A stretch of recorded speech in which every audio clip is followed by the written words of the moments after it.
Hello, my name's Pete and welcome to the channel, and this is What Remains. In this episode we have got special permission to be high above the streets of Leeds. We're going to get quite a unique view, and I will not deny it, it is pretty terrifying up here. If you enjoy this kind of thing, or if you want to have a look around the channel, please subscribe to the channel, it does help me out. And I will tell you a little bit about the buildings that we can see today. So first of all, a little pan around. Leeds was developed as a mill town during the Industrial Revolution, alongside other surrounding villages. It was known for the flax industry, iron foundries, engineers, printing, as well as shopping, and there are still several surviving Victorian era arcades such as Kirkgate Market. The completion in 1816 of the Leeds and Liverpool Canal also stimulated growth in Leeds.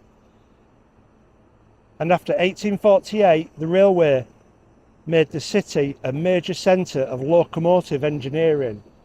And in the distance over there is Holbeck, which is where they used to make railway engines.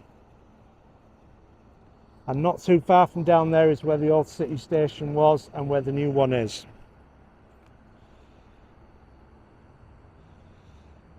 The end of that century saw great expansion, and the factory production was ready-made clothing, drawing labour from an influx of Jewish immigrants to the city. In the modern city, factories are largely concentrated around the southern and eastern areas, whereas engineering, electronics, printing, publishing, food processing, chemicals and furniture are especially noteworthy among great diversity of the industries of Leeds. It is also an important regional centre for insurance and financial services. What was once a small Anglo-Saxon settlement along the River Aire now has a population of 792,000 with a catchment area of 3 million. That was in 2019, and it was awarded city status in 1893. Whilst it didn't have a specific cathedral, the parish church was later designated a cathedral by winning a Monarch Award status. Let's have a look around. So first of all, I'd like to point out these buildings down here. This is the original part of the LGI, but whilst it's not the original Leeds General Infirmary, that is the oldest part of the Leeds General Infirmary that remains today. It was opened in 1869 and designed by Gilbert Scott, a renowned Gothic revival architect. He also worked on cathedrals, churches and asylums and much more. Over there we've got the Brotherton wing round the back of there, and that was in 1940 when that opened. And then even round the back of these buildings here, we have the Martin wing, which opened in 1961. And as I turn you over here, we've got this big brown one here quite low down. That is the Clarendon wing, and that opened in 1984. And behind the spire there, you might be able to see the big white building with the curved roof. That is the Jubilee wing, which was named the Jubilee wing to celebrate the 50th anniversary of the NHS. Now, I'm not denying I am terrified up here, so I'm moving very carefully. This building down here, with the little balconies and the pitched roof, and with like the bird cage at the top, that was known as the Centaur Clothing Factory, and it's a Grade 2 listed building. This building was opened in 1889, and it was originally for cutting cloth, wholesale clothiers, and then later it became a hat and coat factory, and then it closed to clothes and textiles in 1989 and became an administrative headquarters until 1995. It did have an iron-shaped fronted, this building, a round front, but that has been taken down, flattened off and put balconies on, and it is now a residential premises. The spire that you can see there belongs to a church, St George's Church. That is a Grade 2 listed building. It's a Victorian type style building. It was built in 1836 to 1838. The spire, interestingly, isn't the original spire, and that was replaced in 2006 because in 1962 the original one blew off in a hurricane. That is a significant building to Leeds because it also homes the St George's Crypt. For those that don't live in Leeds, won't know what that means. That means that has been helping the homeless with beds to stay and food. And that has been since 1930, and it was set up by Don Robbins, who interestingly was a World War I pilot in the Royal Flying Corps before it was even the RAF. If you ever want to do anything for the homeless in Leeds, those are your people to see. We'll move round a little bit now. We have moved round slightly now because straight down there below me, down there, is this road here. That is the A58M. That was built between 1964 and 1974. But what we're going to be looking at is just beyond this factory buildings here, there's a clump of trees, and over there are two important Georgian squares, Hanover Square and Woodhouse Square. Woodhouse Square is the one that's most complete, and it was laid out by a Leeds solicitor and owner of the nearby Little Woodhouse Hall, which is just round to the right of those trees, which is now an NHS facility for people with mental health problems.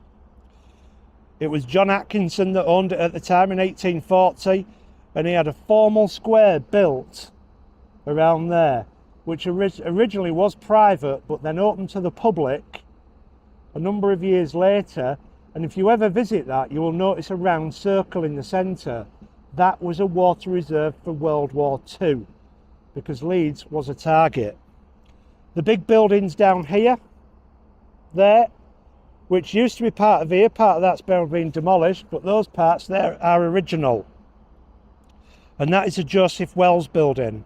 It used to be a massive clothing factory, at which Leeds had a large number of impressive temples to the commerce in Leeds.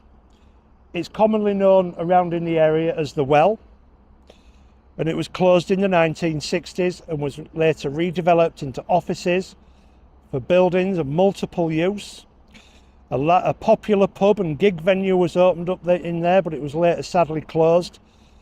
People may have even seen Kasabian, The Chariot, The Killers, The Editors, We Are Scientists, and huge numbers of bands have played in that building.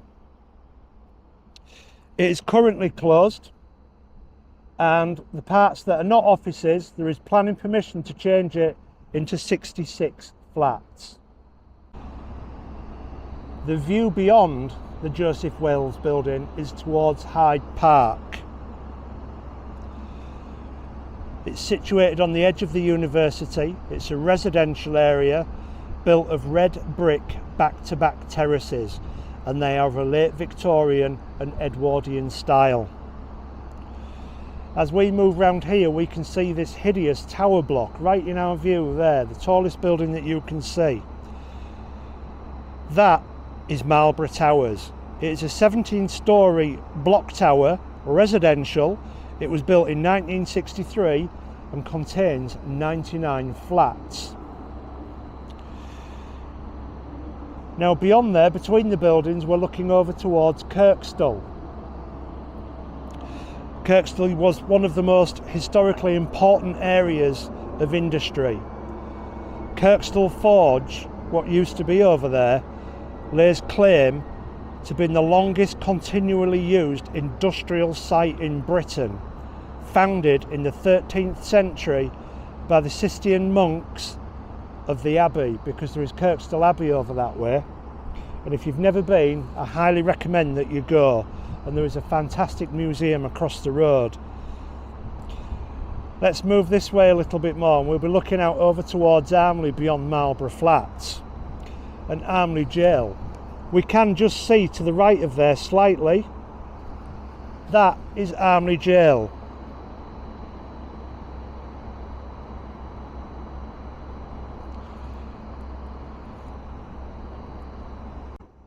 Armley Jail, HMP Leeds, is a Category B men's prison.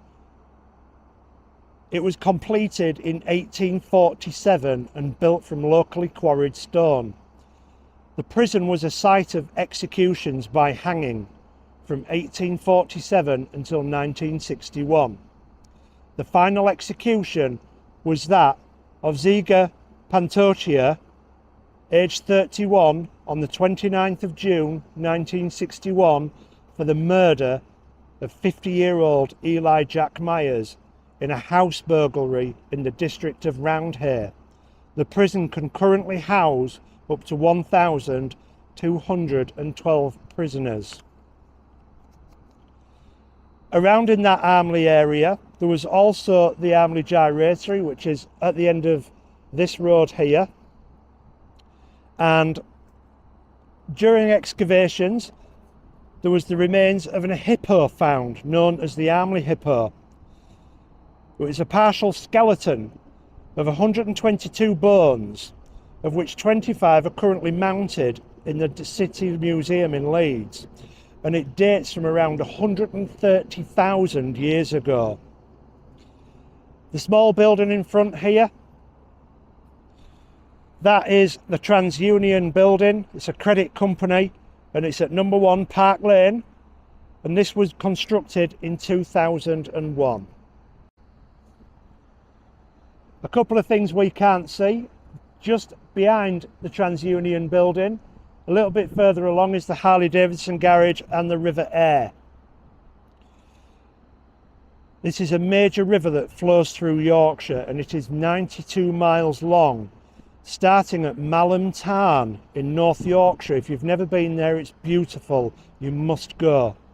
And there is also Malham Cove, which is where they filmed some of our Harry Potter scenes.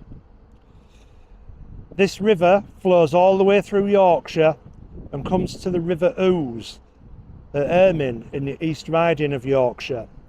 Also down there is a large collection of railway buildings, the Roundhouse, as well as half a roundhouse and some engineering buildings, which is the largest collection you'll ever see. And it used to house up to 20 locomotives. Leeds was a huge industrial area for the railways. Beyond there is an area called Holbeck, which is where they used to build the railways, and also the very first train was built, called the Salamanca. The Salamanca was the first commercially successful locomotive, built in 1812 by Matthew Murray of Holbeck for the edge-railed Middleton Railway between Middleton and Leeds.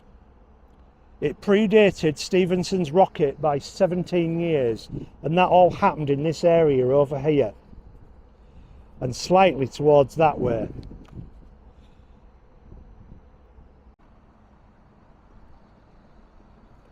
These are some new buildings going up. There was original plans for the Leeds' tallest building to be built there on Wellerton Street, but it's no longer going to be there. As we move round, we're going to look at some of those buildings that we can see. Down here in that clump of trees is what's known as Park Square, and it is beautiful. That is a must-place visit when you come to Leeds. It is a Georgian public square, and this was laid out in 1788, being completed in its original form in 1810 as a residential area. However, the initial aim of purely residential area was not maintained when a large warehouse, clothing and cutting works was built, St Paul's House. And this is that one that you can see here with the towers at the end of the building, a listed building. That was built in 1878 for ready-made mass production tailored clothing owned by John Barrett. The residents of that street included merchants, lawyers, clergy and surgeons, and that was all down in here. Over on the horizon there we can see this tall building here. That is known as the Candle. It is an award-winning building at Granary Wharf, including Supreme Award at the 2011 Housing Awards, the River White Rose Gold Award for Architecture, and the White Rose Award for Housing in 2010. It is a 23-storey high building, cylindrical brick tower, with the facade itself appearing to twist at every 4-storey intervals. The twists will allow the light to catch it through different times of the day, and it contains 160 residential apartments. Next to that, the tallest building on the horizon. All your Leeds residents will spot this, and anybody from the local area, it can be seen for miles around. It is Bridgewater Place, nicknamed the Dalek. It is 30 stories of office and retail space, with the rest given over to flats. It was the tallest building up until 2005, when the Altus building was erected, and I will show you that shortly.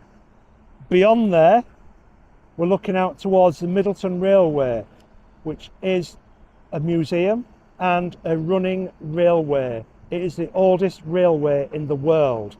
And this is Leeds. This is your city if you're from Yorkshire. If you've never been there, it's a must-place visit to go. It's absolutely fantastic. And here we are looking around over the city. Now, I don't know if I can point this out to you, but in there is a brutalist designed building. Now, most people will think brutalism is disgusting and horrible, but in this case, it's not. It is known as Bank House, and it was constructed from 1969 to 1971. The building was formerly the regional headquarters of the Bank of England. It is an absolutely striking design, with each floor cantilevering over the next. Additional texture was added to the surface by projecting window modules and clad in smooth grey marble. It is arguably one of the best examples of brutalism that needs to be saved. The reason that was built is as a direct response to the Great Train Robbery in 1963, and this was to limit the movement around the country of money. Also, down behind there we can see the old post office. It was built by Sir Henry Tanner in 1896 during the reign of Queen Victoria, and it was built on the site of an oilcloth hall, and strangely it is not a listed building. Moving round a little bit further, we can see the building there just sticking up. That is the Park Plaza Hotel. It was a tower that was completed in 1966 after construction began in 1965, and it was an office block. I remember that being cladded up in 2004, because I've been in Leeds a lot of years now. It is now a hotel, and it was redesigned in 2004, and it has got 20 floors. It was Leeds' tallest building for 7 years, until it was succeeded by West Riding House. Just below there you might be able to see a building with striped brickwork. That is number 1 East Parade, and it was constructed in the 1980s as office and retail space over 8 floors. And it's alleged that that building takes in £1 million in rent every year. Our next tall building on the horizon was formerly known as West Riding House. It is now called the Pinnacle. It is a 20-storey office building which was completed in 1963. And this was the tallest building until 2005, until Bridgewater Place, which is the Dalek. Now, before that was built, the area was a notorious area for crime, drinking, nightclubs and prostitution.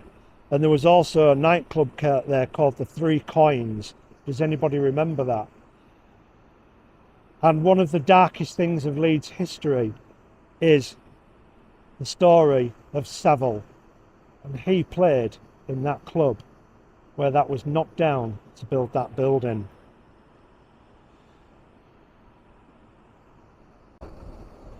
Jumping round a little bit further now, we've got another tall building there. We're not talking one with a clock tower on. That building there is known as K2. It is a 20-storey residential block, but it was originally built in 1972 as Dudley House. Does anybody recall that? Does anybody remember working in there? It was occupied by the Leeds City Council. However, in the early 2000s, the building had been vacated and was looking run down. And I do remember them revamping that one as well.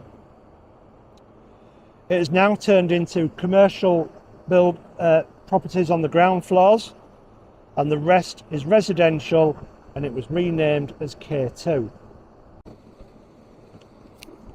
Moving down, we've got the Leeds Town Hall, the Leeds Library, and this road here is called Head Row. Head Row first appeared on maps in 1560 and once formed the northern edge or head of the medieval boundary of Leeds. So Leeds never used to go beyond that road. Now look at it. It is a sprawling city of close to 800,000 people. It's called Head Row because the edge of the cities or towns used to be known as the head, the northern edge. Going back to the town hall, which is on Head Row, which still is one of the most important thoroughfares in Leeds City. The Leeds Town Hall was built between 1853 and 1858 and designed by the architect Cuthbert Broderick. Hopefully some of you will know who that is. He also did a number of buildings around Leeds, including the Corn Exchange. The Grand Hotel at Scarborough Seafront, some of you will know that place. And what is now the Leeds City Museum, which is just in there, next to the electric press. On March the 14th to 15th, 1941, Leeds was bombed by the Luftwaffe. Houses were destroyed in the inner city districts and bombs dropped on the city centre, hitting the east side of the town hall, causing significant damage. And if you ever walk around there, you will see bomb damage still exists on some of the stonework.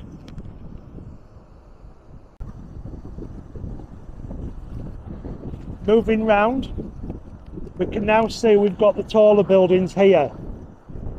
Those are all student accommodation.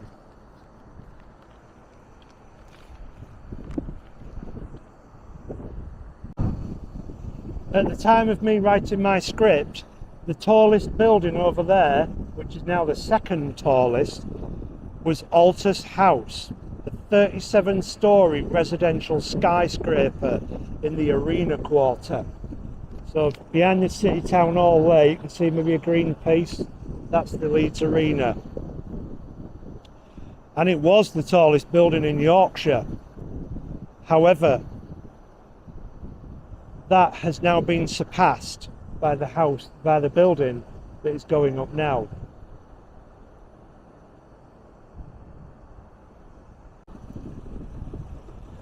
I'm not certain of the name of the new building, but these two towers that you can see here are the Leeds Civic Town Hall, which is a municipal building designed by London architect Emmanuel Vincent Harris, OBE, who also did Sheffield City Hall and the Ministry of Defence main building in Whitehall in London, with many other important buildings to his credit. He would only do the Leeds Building Town Hall if it was on higher ground and it was more imposing than the Town Hall on Head Row. So if you've ever wondered which one is tallest, it's that one, because it is on higher ground.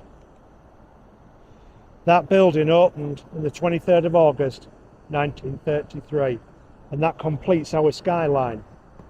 Leeds is a fantastic city. Yorkshire should be proud of Leeds. Every one of you that's a Yorkshireman. It's got everything you ever wanted. And it's not like London. I can't stand London. And I'm sorry if you live in London, I just can't stand it. I like Leeds. It's absolutely brilliant. There's everything you ever wanted here. It's fabulous. It's brilliant. I can't cover every building in Leeds. It's just impossible. There is that many and there's that much history here. It blows me away sometimes when I see some of these buildings and when I learn about Leeds history in itself. It is just absolutely far out. I hope you've enjoyed this episode. If you have, please hit that subscribe button. There is a link down below. Please buy me a cup of coffee because I need one after being up here. I'm absolutely terrified. And I don't know how I'm going to get down, but I certainly don't want an helicopter to come and rescue me because that would be even worse. So yeah, in the meantime, please take care. I hope you've enjoyed this episode and I'll see you in the next one.